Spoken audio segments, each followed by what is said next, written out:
Hello! Kumusta kayo? Ngayon, may pag-uusapan tayong isang napakagandang ideya.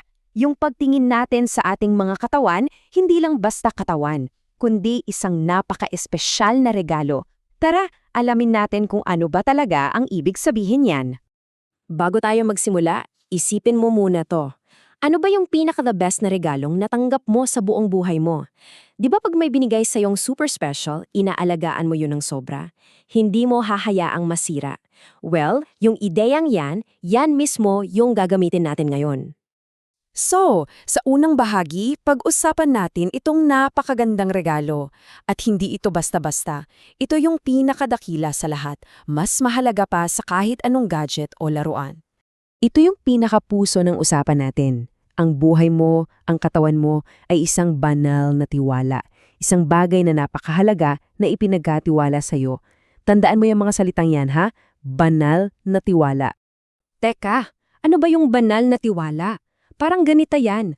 Isipin mo na binigyan ka ng isang napakalaking kayamanan.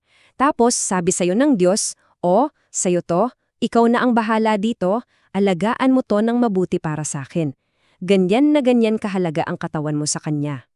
At ang pinakamaganda pa nito, hindi tayo nag-iisa sa pag-aalaga. Sabi nga sa Jeremiah, nangangako ang Diyos. Sa Tagalog, parang sinasabi niya, ibabalik ko ang kalusugan mo, pagagalingin ko ang mga sugat mo. Ibig sabihin kasama natin siya. Gusto niya tayong maging malusog at malakas. Okay, so sa pangalawang bahagi, pag-usapan naman natin yung mga tagubilin. Alam mo yon, parang pag may bago kang laruan, may kasamang instruction manual, di ba? Para malaman mo kung paano alagaan. Ganon din pala sa atin, may binigay ang Diyos na mga simpleng gabay. At alam nyo, napakasimple lang pala. Unang-una, kumain ng masustansya, yung mga prutas, gulay. Pangalawa, kumain sa tamang oras, hindi yung kung kailan lang maisipan. Pangatlo, sapat na tulog. Importante yan para makapag-recharge.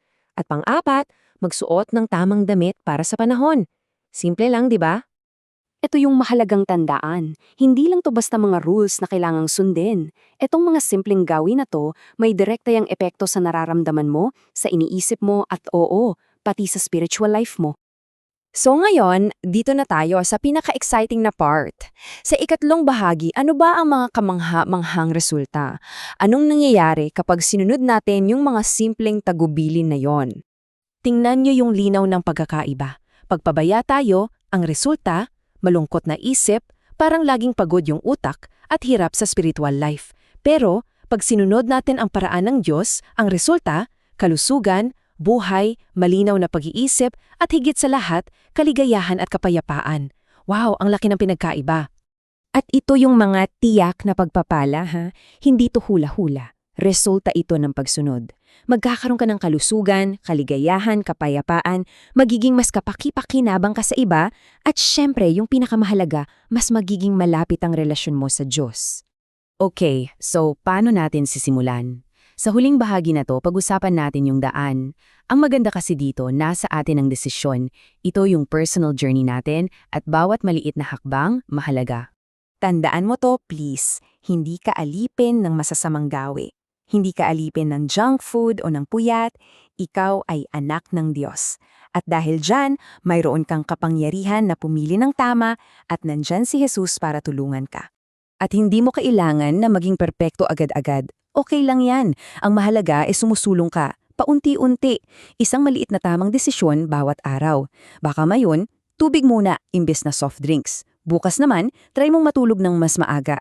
Yung mga maliliit na hakbang na yan, malaking tagumpay na yun. Kaya iwanan ko sa'yo ang tanong na to. Pagkatapos nito, anong isang maliit na bagay ang pwede mong gawin ngayon din para parangalan at alagaan yung napakagandang regalo sa'yo, yung banal na tiwalang galing mismo sa Diyos?